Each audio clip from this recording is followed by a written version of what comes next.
Hello and welcome to another edition of Free Spirits, a podcast brought to you by the Freedom Association.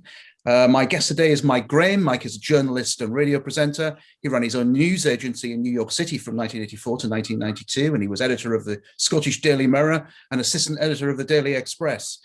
And he has hosted many radio shows in Scotland, on Talk 107 and on Talk Sport, and currently presents his show, The Independent Republic of Mike Graham, on talkRADIO, Monday to Friday from 10 a.m. to 1 p.m. Mike, many thanks for joining me. Not at all. Lovely to see you, Andrew. This is a beautiful sunny day outside, so I hope you're not going to keep me away from the pub for too long. I'll try not to, I'll do my best. I thought we'd talk initially about Prince Philip. It was an absolutely brilliant funeral. I mean, he said he didn't want any fuss, but it looked like he had quite a bit of fuss outside. Well, I did say to somebody, God knows what it would have been like if he had been fussy, because, I mean, when you've got that many Rolls Royces and Bentleys and Range Rovers and a special Land Rover and all sorts of members of various units from the armed forces, and, it was quite splendid, though. I thought it was a very British event. I got lots of grief on Twitter over the weekend because I suggested with some temerity that the woke brigade would be completely being driven mad by the spectacle because it was so British. And of course, most of their comeback was, what about the fact that he's got a European flag? And it was like, well, he's got his standard flag, which was his own standard flag, which had elements of European flags in it. I don't care about that. They have this kind of obsession that everyone who wanted Brexit to happen or who now supports Brexit can only exist surrounded by a Union flag. I mean, it's just ridiculous. Yeah, it is. But I mean, the musicians of the armed forces just did an absolutely fantastic job. This started. I was trying to think which one it was, but they played one tune, and I started feeling a little bit moist in the eyes. Then they went to All Valiant Hearts and then they went to Jerusalem, and then they went to Nimrod. And I'm thinking, what are you trying to do to me? Make me burst into tears here. I know. I love the sort of the naval pipers as well, which is, I presume, what they do when they pipe you onto the ship. Just playing those little tin whistles. I mean, that was a nice touch. I mean, he was clearly a man who enjoyed making fun of things, and he had a glint in his eye for all sorts of reasons. But he was obviously just a very interesting character, because I learned actually a lot more about Prince Philip this weekend than I ever knew. And I think if people had known more about him, which also tells you how, I'm not going to say he was shy, but he wasn't big about pushing his own agenda. He did an awful lot of stuff out there. Oh, he did. I read something over the weekend. I think it's from Norman Tebbit's autobiography. It was a few years after the Brighton bomb, but I mean, just to remind everybody that Margaret Tebbit, his wife, was disabled as a result, she was injured as a result of the bomb. And they received this invitation to go to a dinner at Buckingham Palace, and she couldn't use cutlery very well. So she really didn't want to go. So Norman got on the phone to the palace and explained everything. They said, "Don't worry about it. Everything will be fine." So they arrived at Buckingham Palace, and to a horror, he said, she was sitting next to Prince Philip. She said, what am I going to do here? And Prince Philip just picked up his cutlery, handed it to a footman, and proceeded to eat with his fingers. And that meant that she could eat with her fingers. And also the whole menu was designed that everyone could do it. And I just think that really is just a wonderful personal touch from it really is. Great man. And I think that's right. And I mean, these people who deride the royal family and deride it for all sorts of reasons, which are probably untrue. I mean, it's a very modern institution now, and it's full of people who, I mean, even now as we speak, Prince Charles and Prince William are going to be getting together to have a sort of summit meeting about the future as to what they do with the royal family and what it becomes. And it's constantly changing, constantly kind of, evolving, if you like. And the one thing that I was happy about the weekend was that Meghan Markle wasn't anywhere near it. Yeah, I think we all were, weren't we? I mean, she would have been a distraction, probably a deliberate distraction on her behalf as well, because it all have to be about her, Meghan, isn't it? Yeah. Yes, there'll be lots of meaningful glances and looks of acting, which is what she doesn't seem to realise is nothing to do with us being racist, but it's everything to do with her being an American. It's actually nothing to do with the colour of her skin. It's just that she's a rather crass American. I don't care whether she's, blue, yellow, white, or golden. At the end of the day, she's a bit gauche. It's that simple. Yeah, no, very, very, very much so. But no, I thought it was a fantastically moving funeral. And I'm a church organist, and the music inside the chapel was just exquisite. And of course, once again, all the music before and during the funeral were chosen by the Prince himself. So it shows that he had an enormously good taste. And I also the fact well, that he's annoying. He's also annoyingly good at everything. I mean, everything he did, he was really, really good at, which is quite irritating. It is really, isn't it? I mean, he was a voracious reader, but also a published author of many books himself. Yeah. I mean, he obviously appreciated art. He was an artist. You know, he loved music. He could just turn his hand to just about anything. But I watched a documentary actually. I watched a documentary that was made some years ago, probably about 15 years ago, I think it was, and it was in fact all about him. It was called The Duke of Edinburgh in his own words, and it was him sort of driving around the Windsor estate with somebody interviewing him, and he was showing them all around what was there, what he had done, talked about the trees, talked about the wildlife, talked about the deer. You know, he was involved in the sort of husbandry of it all, and he was involved in rejuvenating the whole area, which again is something I had no idea that he did, but he was basically the kind of custodian of Windsor Great Park. Yeah, he was. I think the Queen made him the ranger back. Gosh, I think not long after she started her reign. So I think he was the ranger for over 50 years. So he was very much the man in charge of Windsor Great Park. Yes. So just. So I mean, just a remarkable man, a Renaissance man, and obviously, I mean, I said today on the show, I think he was also the sort of glue to a large extent that held the royal family together. And so without him, it'll be interesting to see what goes on, whether Charles can fulfill that role or fill that role. We shall see. Well, he's had plenty of time to wait for it, hasn't he? He has. He's the longest serving Prince of Wales in history. So, you know, he's had a few years to think about it all. He has indeed. Absolutely right. And I think actually, maybe if you'd said to me 5 years ago, are we ready for Charles to be king? I would have said no. But I think now we might be. Yeah, I think we might be as well. I mean, she's not getting any younger, our queen. I mean, she's 95 on Wednesday. She obviously just cannot do any of the heavy lifting, as you were mentioning on the show earlier. She just can't do it. It really is up to the younger members of the royal family to do their bit. Yes, I think it's time. I mean, and it is going to be a change for everybody. But as I said today, there will come a point when Charles has to do the opening of Parliament, and that'll be quite a pivotal kind of moment. But it will have to happen. It will have to happen. Yeah, it will. But getting into another subject, which is close to both our hearts, which is the opening of hospitality in the UK. I mean, I was pleased yesterday. I drove into Beverley. It was just before 2:00 yesterday afternoon to go to a bakery, and I saw a coffee shop with tables outside. All the tables were full. I saw a micro pub with tables outside. All of those tables were full. There's a Carluccio I walked past, and it looked like there'd been plenty of people having lunch. Yes, there were empty tables. Yeah. It was the end of the lunch sitting. So that's really great news for those businesses. But the problem we got locally is there's very few pubs and restaurants that have an outside seating area. And so you go onto the website to try and find somewhere to have a drink or to eat, and all you're getting is you're going to have to wait until the 17th of May, and you can book for the 17th of May. So although it's happening, and I'm pleased it's happening in loads of places, my personal experience is that it's not happening very much. No. I mean, I suppose it's difficult to gauge, really, and obviously you're in a very different part of the country. I mean, London, certainly, and the cities that I've seen over the course of the weekend where I don't live, seem to have been quite busy. I mean, my sense is that it will roll out kind of faster and faster, if you know what I mean, as more people realise that they can go back to work, as more and more companies ask people to come back to the office. I mean, our office seems to have more people in it today than it did last week.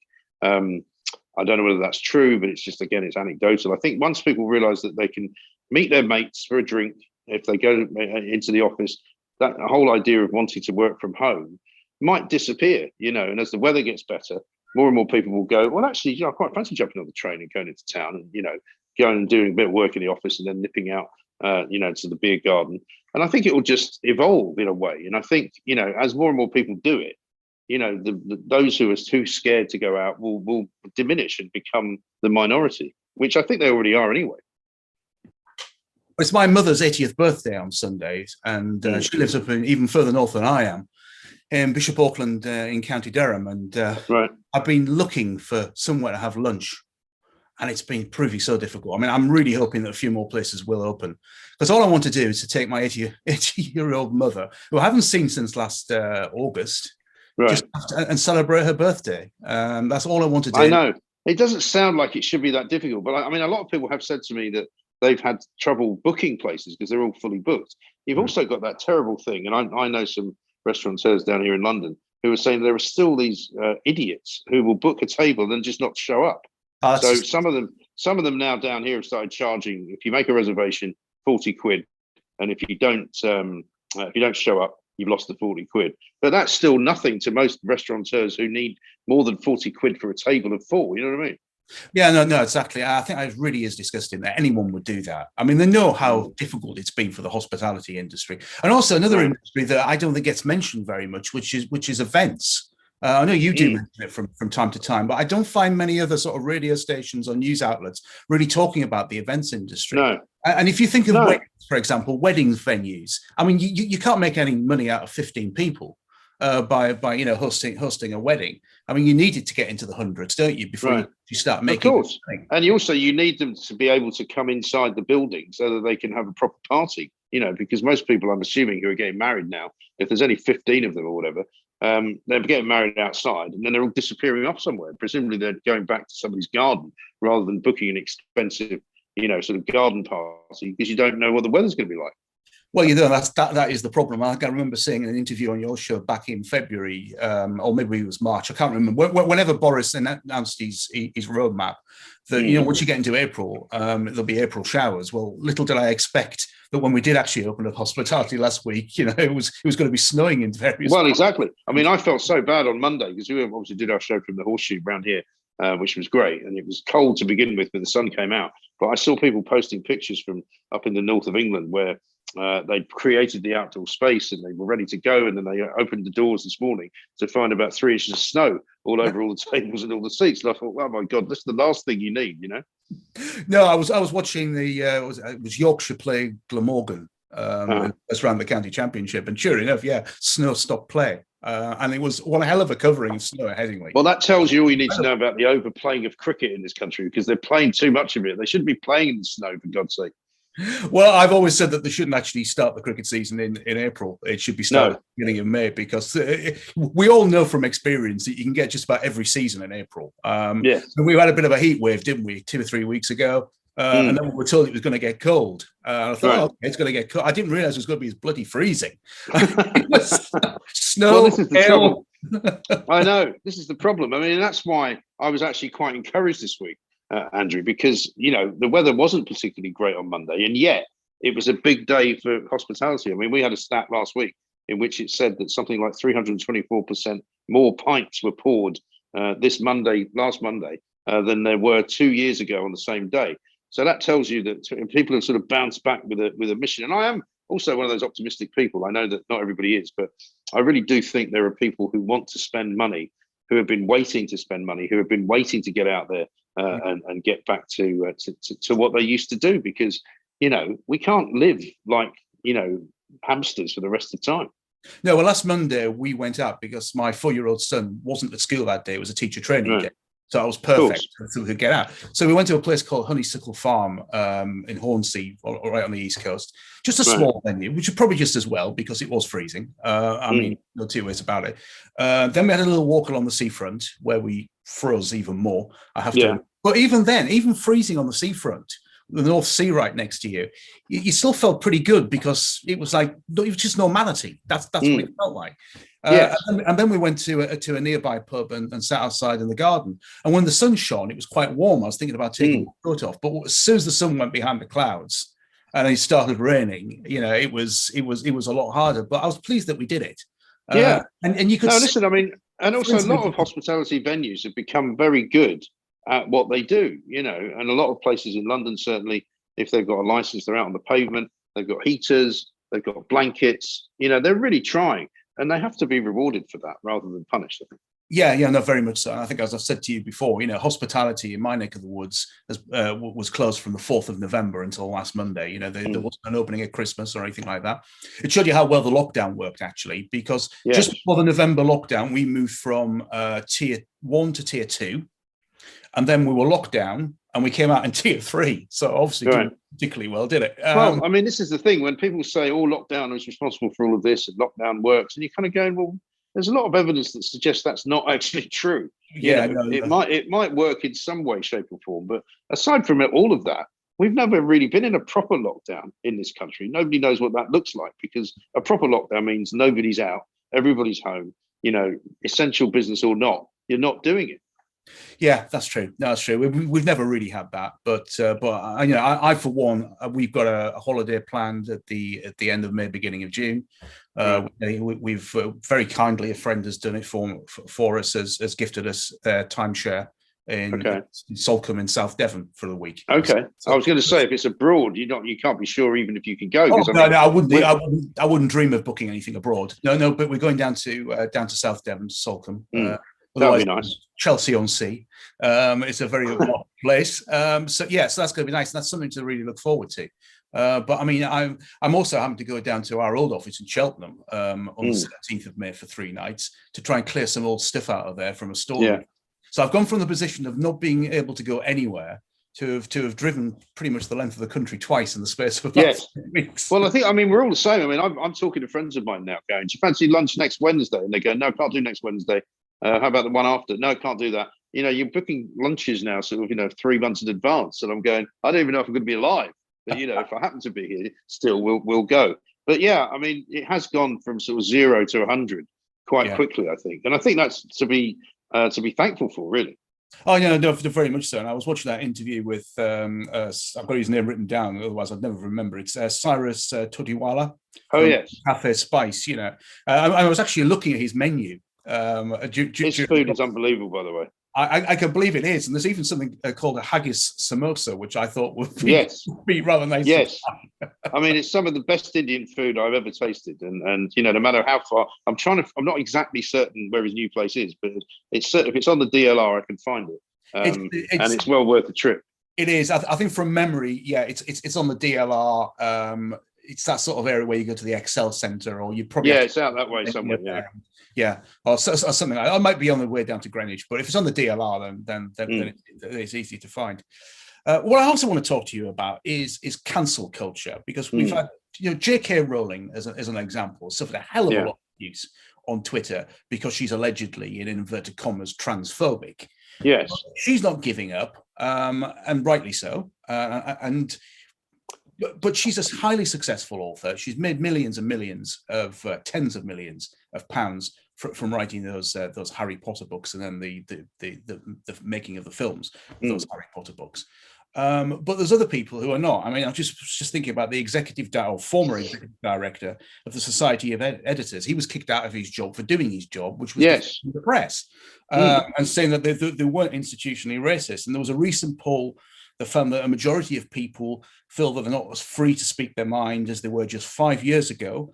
And there's more people now who are keeping their mouth shut because they fear the police could become knocking on their door. It just makes you wonder what the hell is going on and how we actually turn all of this around.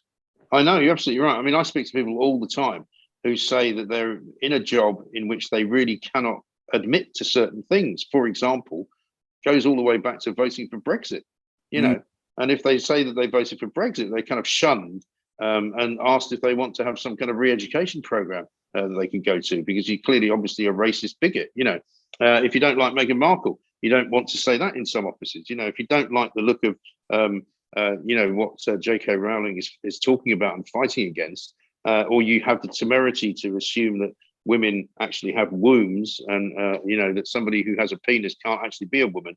I mean, it's a kind of madness, isn't it? But every big company seems to have fallen prey to it. The diversity brigade, as I call them, have moved in en masse to everything, whereby you need to now be very careful about how you talk to people, whether you employ the right kind of people. I'm not really sure where it came from. Honestly, don't know. It kind of crept up on us, and I suppose it's our own fault for not seeing it coming. I certainly know people at the BBC who say there are certainly conversations they cannot any longer have in the office, just even off the cuff. And you just think, that's ridiculous, I think all we can really do is continue to try and keep talking about the things we want to talk about. I mean, I don't want to be particularly offensive to people. I don't particularly want to make people feel uncomfortable. But just because I make you feel uncomfortable doesn't mean you have any right to tell me to stop saying it. No, I completely agree with you. I thought that this was going to be a fad. That was my initial thought. It'll just probably come from the United States. We'll soon get over it. It's not a British thing to do. And I have to say also that when COVID started and all these lockdowns started, I was thinking, well, at least we're going to get a bit of a break from all of this. And of course, George Floyd was then murdered in Minneapolis, and then it all kicked off over here, which is just a convenient excuse to kick off over here. I mean, there was nobody seriously believes that the British police treat fellow citizens in the same way that the American police treat Americans. No. I mean, it's you can't even sort of. Well, there's just nothing. I mean, I haven't actually looked back over the course of the year, but I bet you wouldn't have to go very far back before George Floyd died to find somebody else who was killed by the police. But they didn't seem to bother about that one, or the one before that, or the one before that, or the one before that. Where the police officer thought she was picking up a taser, but it was a Glock. I mean, it's a pretty basic mistake. It's a pretty difficult mistake to make, I would suggest, but not wishing to cast any aspersions. But yeah, apparently the gun's on one side, the taser's on the other side. The gun weighs about 10 times what the taser weighs, but she thought it was a taser. Go figure, you know. Yeah. Well, she's on second degree manslaughter charges now, whatever that. Yeah. I've never quite worked out. I mean, the other thing that I find extraordinary is that, you know, obviously watching that George Floyd video is pretty horrendous. However, people also don't understand the legal system in America, you know, and there's all these, you know, so-called commentators going, well, of course, if he's not found guilty of murder, there's going to be hell to pay. And you go, well, maybe because he didn't murder him. You know, I'm sorry to be able to say something like that.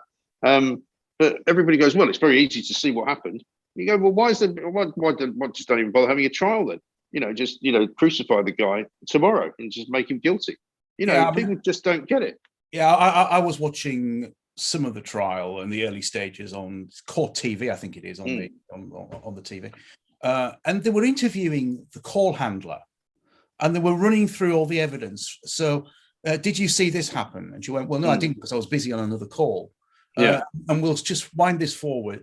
And I just couldn't see the point of it. I just couldn't even see the point of what the prosecution were getting at, because the call handler, yes, did have access to CCTV and things like that, but all she was doing was giving a running commentary of what everybody else could actually see on the and as you say, I mean, there's no doubt that America has got a massive racial problem. There's no doubt that American police are involved in an awful lot of incidents which you could describe as racist. There's no question about any of that, but it still doesn't mean that the guy who's currently on trial for murder is definitely guilty, because that's up to the jury. And people don't get that nuance anymore. They look at you and go, well, you must be a racist then. Do you not think he killed him? I'm like, well, I don't know. But this is all part of the cancel culture, though, Mike, isn't it? I mean, you're the judge, the jury, and the executioner. Someone has said something that they shouldn't say, or someone has done something that they shouldn't do, and that's it. You're out of a job. You don't have a profile anymore. And as I say, I mean, the guy who's the executive director for the Society of Editors, whose name escapes me, I mean, he obviously wasn't strong enough to be able. I think it's Ian Murray, isn't it? Ian Murray, that's it. Yes. Yeah. I mean, he obviously wasn't strong enough to fight against it. But what about the ordinary bloke who just happens to be working in an office and just makes an off-the-cuff remark? I mean, is it a mother-in-law joke or something like that? I mean, you remember that Irish comedians have made one hell of a living, good living, out of telling Paddy and Murphy jokes. Yeah, absolutely right. But apparently that now is deemed as racist, and you can't do it. And if you just dare tell a joke that is slightly risque, it could mean you getting marched out of your office and finding it very difficult to find employment again. And that's where it's come to.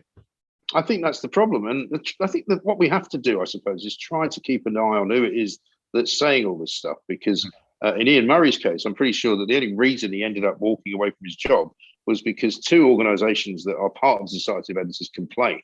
One was The Guardian, the other one was the Huffington Post. Now, I don't know too much about the Huffington Post, but I suspect it's more like The Guardian than it should be. And they objected to his. They objected to his insistence that the British media was not racist, not only in general but also in particular to Meghan Markle. And the fact that he could lose his job as a result of saying that, which is his opinion, in a position of some, I would have thought, respect, because he's the head of this association of the Society of Editors. And you just think, well, you know, I don't blame him for going, but I think I would have been more robust, shall we say, in terms of not walking away. Yeah, no, very, very much so. Because I think you have to be. If you give into it, you know, then they'll just dictate the rest of the time. They'll now say, right, now we have to appoint, you know, a black woman to be head of the Society of Editors in order to prove that we're not racist, which actually doesn't prove that you're not racist anyway. Well, so there was a wonderful episode of Yes Minister where Desmond Glazebrook, who was a bit of a bungling banker, was looking for a spot on a Quango. And so Humphrey was in a restaurant with him, and they were trying to go through all sorts of different scenarios. And so Humphrey said, do you know a black Welsh lesbian disabled trade unionist? He went, well, he said, we're all looking for one of them. And that's funny, and how can you not laugh at that? It's not in any way discriminatory. It's just funny because it's poking fun at the people who we used to be able to poke fun at. And the trouble, I think, with an awful lot of society now is that we've just lost our sense of humour. We just have lost our sense of humour. That is the major problem. And of course, humour and satire regularly gets very close to crossing. Of course it does. But rightly so, and I mean, the Scottish hate crime bill or act, I think, as it is now. I mean, some of that has been taken out, but I still believe that if you make a comment that is deemed racist or sexist or transphobic in your own home, then you can be prosecuted for. And that's how the state intrusion is going. And it's worse than that, because in Scotland, you don't even have to have done any of those things. Somebody just has to think that you have. So if somebody who you may not even know particularly well has heard you say something that they took to be hateful, then according to Scottish law, is now hateful. Well, it's the same in England as well. I mean, your colleague Kevin O'Sullivan had that a few years ago, and that was over a minor sort of scuffle on a train, where he was even talking with a friend about gay people, but he was accused of being homophobic. He went all the way to court until the judge quite rightly said no, and he didn't even go. The trial didn't even start. But I mean, but Kevin was massively out of pocket as a result of that. He was hugely out of pocket, and I mean, it wasn't when he told me how much he was out of pocket. I didn't realise he was so well off. I said, blimey. I said, I'm surprised you can afford to pay all that. I said, I couldn't have done that. But yeah, it's terrifying in its way. And I mean, we as broadcasters now have to be conscious of it. I mean, I try not to be censored or self-censored. But, we've got Ofcom regulations which are in place, and that's fine. Generally speaking, that's what we use our guidance for.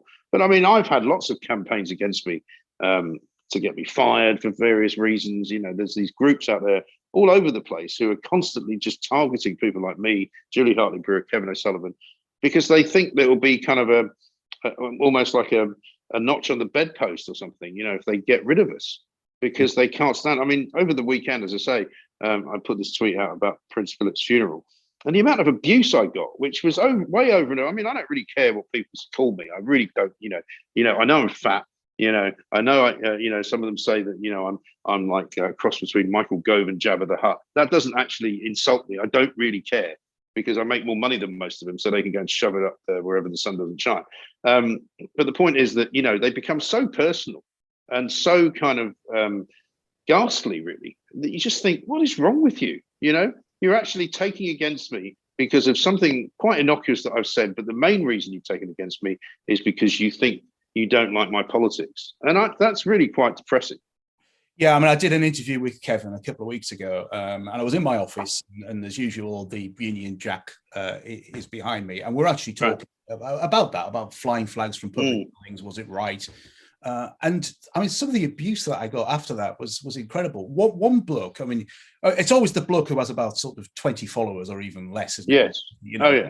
But most of them are fake accounts. Yeah, and urging all his followers to send me this flag, which is a Union Jack, which had 3 holes in it, 1 for your penis and 2 for your testicles, and that was their response to flying flags from. I know.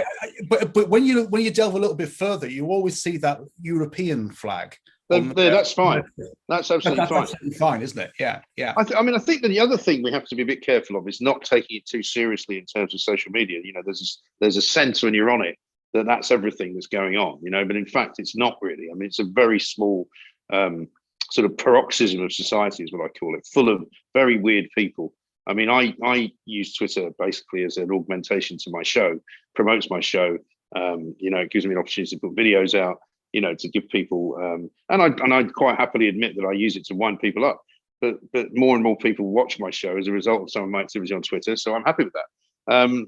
But if I was not in the media, I don't think I'd have a Twitter account, because it's just it doesn't give you much joy, really. It just doesn't really bring anything to the party. But for me, it's very much part of my radio show. Yeah, I mean, I got rid of my Twitter account last year and set up a new one. But in the end, I realized I had so many followers and so many people who knew where to find me that I had to reinstate it again. But I'm like you. I think if I wasn't working in politics on a full-time basis, and I need that as a campaigning tool, just as you need it for promoting it. I honestly don't think I would be on Twitter. Oh no, it's a good way. It's a good way to reach people. But what I'm saying is I think we all have to just occasionally take a step back from it and not be so consumed by it that you think it's everything that's going on, because it's not. Because there's loads of people who are not on it for a start, and half the people that are on it, I think, are on it with about 10 different accounts. I mean, I've had various campaigns, I've had various people coming at me from one way or another, and lots of them, funnily enough, when you find that you've started to block some of them, they all disappear, which can only tell you that there's some form of connection between them. Yeah, I mean, I interviewed Lee Anderson 2 or 3 weeks ago, the Conservative MP, and he said to me he's just come off Twitter completely. He's gone, He's just completely sick and tired of it. But well, he did that thing which we've all done, which was when it initially started to get bad, he started fighting back against them, and then that just made it worse. And in the end, I think he just shut his account because it was, after a while, there's so much slime and sleaze and awfulness that they try and cover you with, that if you haven't got a strong stomach, you just go, you know what, this is not worth it. Yeah, no, you're right. And I have to admit, when I tweeted the interview with Lee, all I got was abuse, mainly directed at him. I mean, it wasn't so much me or the Freedom Association, although we were copying it a little bit. But it was abuse, nasty abuse, just directed at him. Now, I'm not normally one for blocking people or things like that, but it got in the end that from both my personal account and the Freedom Association's account, the abuse was so vile that I just blocked. No, you have to. And also, I think I'm like you. My initial kind of instinct is not to block people, but if they're going to just be really horrible, there's no point. I mean, there literally is no point. And so I'm like you. I will do exactly that. And what I do find is an awful lot of it stops altogether. So, this is why I think it's quite a small number of people being that horrible. And if you deal with them by blocking them, they go away and they go and bother somebody else. Yeah, well, I agree. But talking about, unplatforming people, universities and all that sort of stuff, we've actually got a conference that I'm hoping is going to take place in September or October. What, an actual real what you mean? Real people in a real place. Well, it was supposed to take place in June last year, but obviously that didn't happen. Right. We're hoping to hold it at King's College London. So I will give you the details, because I would like you there if at all possible. Yeah, sure. Because I'm going to turn it into a proper free speech conference. Toby Young's going to be involved. Yeah. Lots of Claire Fox, I hope to get involved as well. Okay. Well, it's not a King's College, depending on which campus you're talking about. It's not a million miles from where I am now, so it's easy to reach. I think it's going to be. I actually think it's going to be one of the theatres off the Strand. I think. Okay. I think that's where it's going to be, but it's all to be confirmed. So it's just something to think about. But before we finish, Mike, I just wanted to sort of look at some of the positives maybe of COVID. I mean, because I think there are some positives. I've spent a lot more time with my son, for example, over this year, and time with family is good. But specifically looking at the media, I mean, it's amazing what talkRADIO has actually done, because you are now a television station. The only time I ever listen to talkRADIO is when I'm driving, and that's it. Every other time, it's usually on my TV, on YouTube. And I think the whole pandemic has made all of us raise our game in a way that we didn't think we were going to raise it. I mean, I never thought that I'd be putting on monthly webinars, for example, for the Freedom Association, but there's a real appetite for it. And then you put the thing up on YouTube afterwards, and it gets a lot more hits as well. And it's not something, you're right, because it's not something that you could get loads of people to come to if you were organising it in person, if you like. If your conference thing works out in September, things will be different enough for you to get a decent audience for that. But I mean, during the past year, you could get a great audience for just literally sitting where you are now, having a few other people sitting where they were. And I think it's changed the landscape to some extent. It has. And I've got a lot of our members are saying you are going to continue with them, aren't you? And you look at their addresses. Yeah, they're the people who are down in Devon or Cornwall or up in the northwest of England, or where I am in Yorkshire in the northeast of England, or Scotland or Wales or Northern Ireland. It's people who can't actually make it to London very easily. Right. And I find that a lot of people are saying, "Oh, I'm just waiting for all the meetings to start again." And you look at their addresses, and they're somewhere near London, or actually in London. So you can see the divide there. So I think what I'm really looking forward to, if we can get the technology going with the Freedom Association, we will. We're going to have some physical meetings, but we'll live stream the physical meetings, and we'll also try and bring guests in from other parts of the world. So, for example, a friend of mine's Ted Brummond, who works for the Heritage Foundation in Washington, D.C. I know Ted will do something with us. It'd be great to be able to have a panel discussion and have Ted coming through on a TV, you know. Absolutely. Absolutely. Well, funny enough, I was talking to my boss the other day, and we were saying, you know, once we can get people back into the studio, I actually quite like the look of some of the people that we've had, you know, on Zoom or on, you know, FaceTime or whatever it is, because actually the look on screen of two people is actually in some ways better than two people on a wide shot, you know, in the studio, you know, but it's horses for courses, I guess. I guess we'll end up, like all things, with a mixture of the two things, you know, like a lot of people have discovered, you know, online shopping while, you know, while the high street hasn't really been open. I think a lot of people will go back to high street shopping, but a lot of other people won't. You know, I'm desperate to go buy a couple of jackets, but I don't really want to go until I know I can go somewhere where I can try them on. And I think that's beginning to happen. I've never been one for buying clothes online. I'll buy as much food and wine online as you like, but I'll never buy clothes online. And so, yeah, I mean, I'm not one of those either who thinks that the economy is changed forever and that half of the city buildings are going to be empty for the rest of time. I don't think that's going to happen either. I think people will remember how much fun it is to go to work. You know, you might not go to work as much. You might say, well, I don't need to go more than 3 days a week, or, you know, maybe I go 4 days a week. But I think people will begin to remember how much fun it actually was. And sitting around at home is great, and it's nice to spend time with your family, but it's also nice to get out. Yeah, of course it is. Yeah, no, of course it is. And I think people will gradually return. I do agree with you on that. Although when it comes to season tickets for rail travel to London, I mean, if you're 3 days a week, it's probably going to cost you about the same as it would as if you've got a well, that's an interesting point. Yeah. I mean, certainly there's been a lot of people who have moved out of London. I know that from just the house prices on the south coast, because a lot of people have decided that because they don't have to commute or they don't have to go to an office every day, they might as well live in a slightly either better house for the same money or, you know, the same house for less money.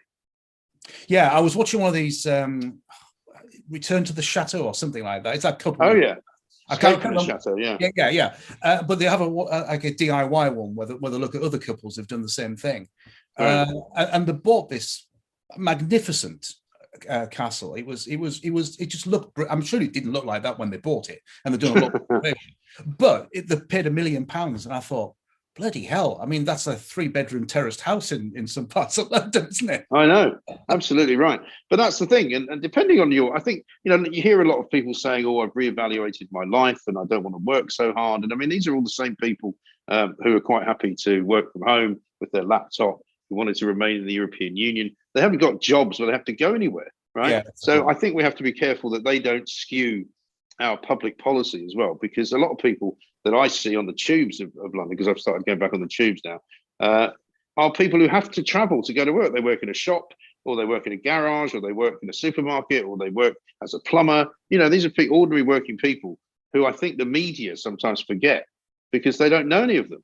You know, I mean, I was listening to a radio show the other day, not on our station, and I couldn't believe the presenters who were kind of in disbelief about, incredulous about people booking drinks in a garden. They were like, who books, you know, a pub garden for drinks for 2 weeks from now? How do you know you want to go for a drink? And I'm thinking, well, people are doing that because they have to do it, because that's the only way you can get into the pub.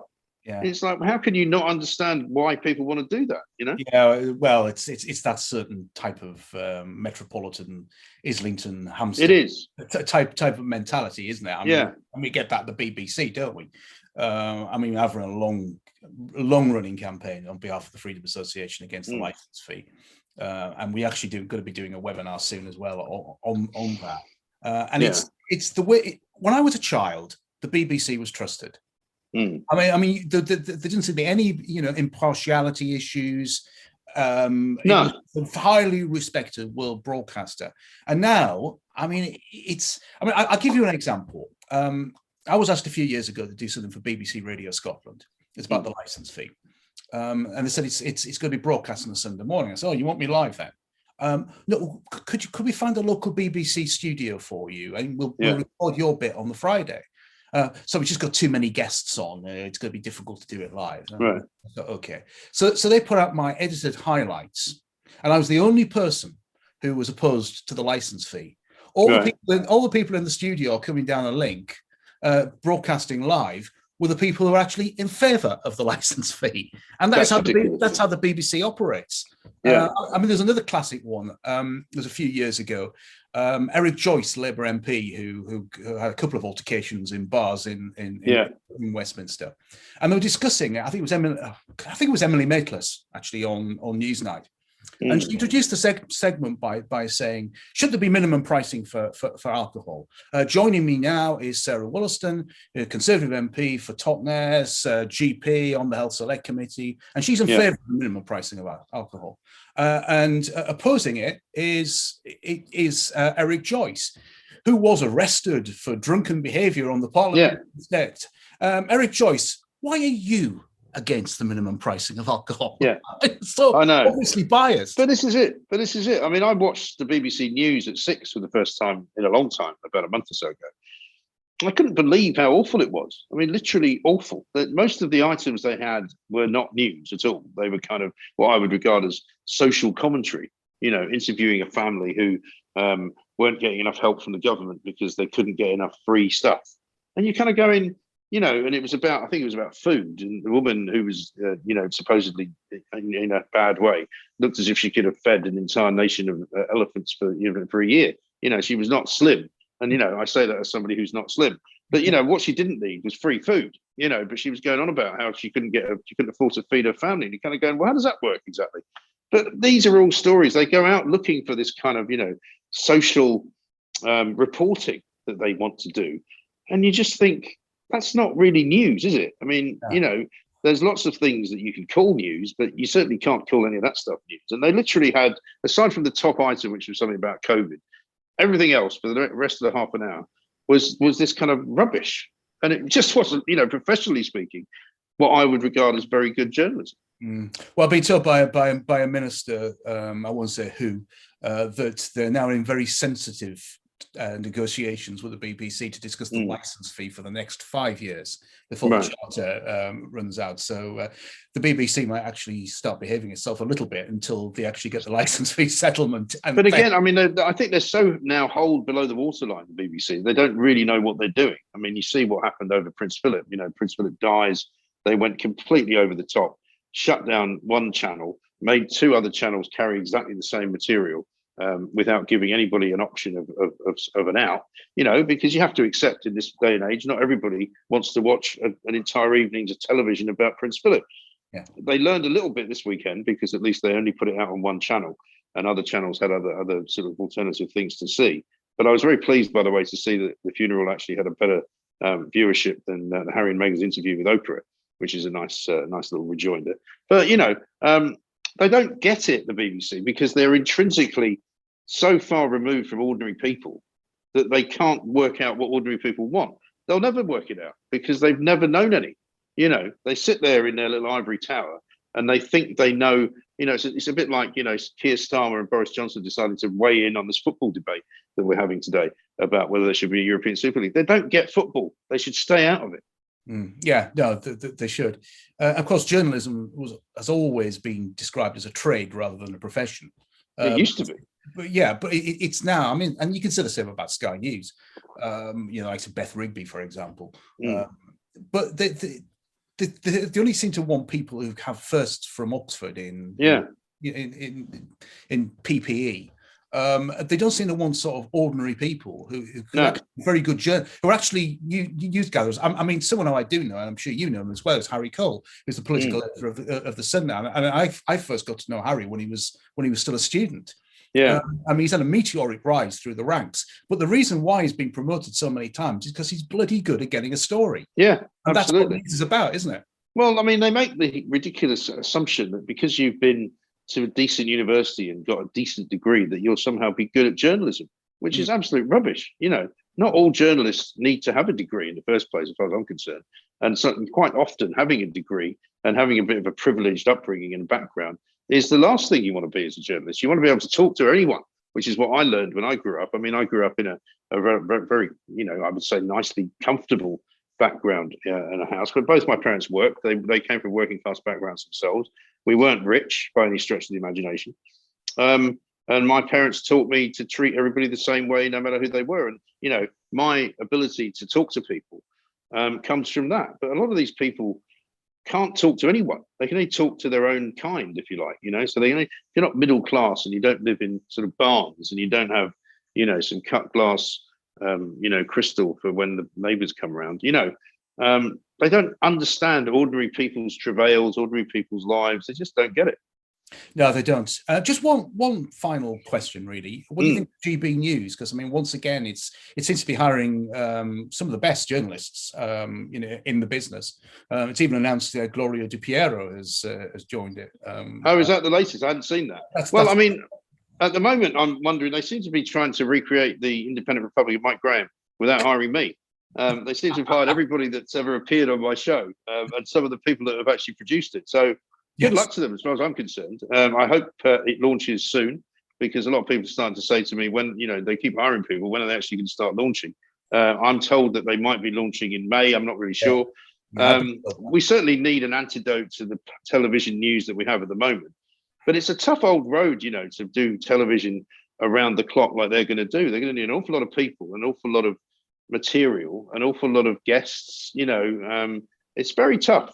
We do it on a relatively, I would say, I don't want to say we do it on the cheap, but we produce television as a radio station. So that means there's a lot fewer people involved. It tends to be much cheaper to do it the way we're doing it.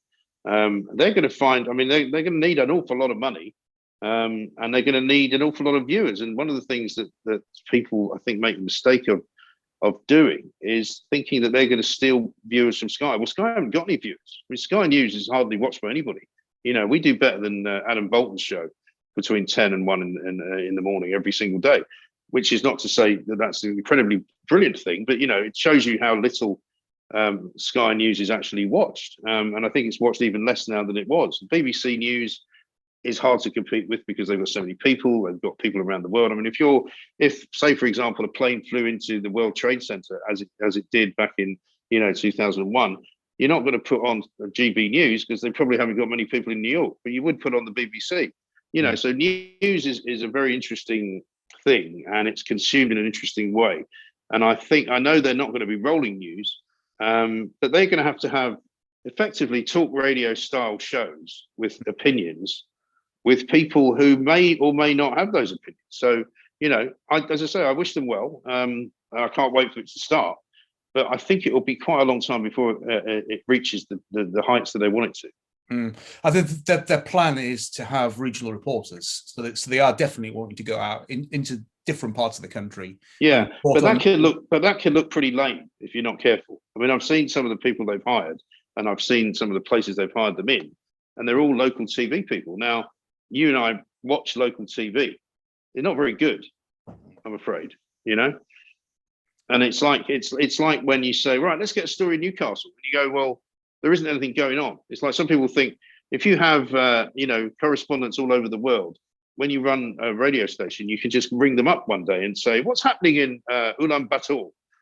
And the guy goes, not very much actually. And you go, right, well, we can't do you today then. You know, let's try the Philippines. What's going on there? Nothing. You know, let's go to Tokyo. What's happening? Nothing. You know, news is about news, and so when news happens, you go there. You can't just put people in a place and go, you can report what's going on here. Because if there isn't anything going on, it's pretty bloody boring. Yeah, it's true. I mean, what I'd like to see, I mean, you know, I mentioned Gloria Di Piero. Why not do a show where she presents it along with a former Tory MP? Nick de Bar. I'm trying to get him removed from Talk Radio, but someone like Nick de Bar or Stuart Jackson, who's very good, and then have them two discussing issues along with guests. Yeah. And then you've got the balance there, haven't you? Well, you have, but this is what I'm saying. I mean, you're looking at doing a station all day, right? It's quite a tough. It's tough. I mean, I'm as I say, I'm looking forward to it.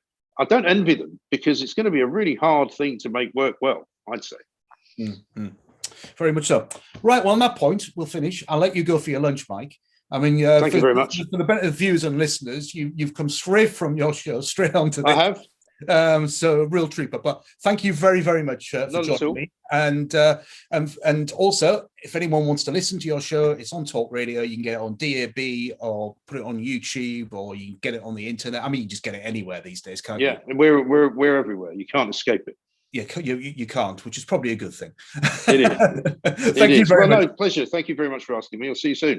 See you soon. Bye-bye. All right, cheers.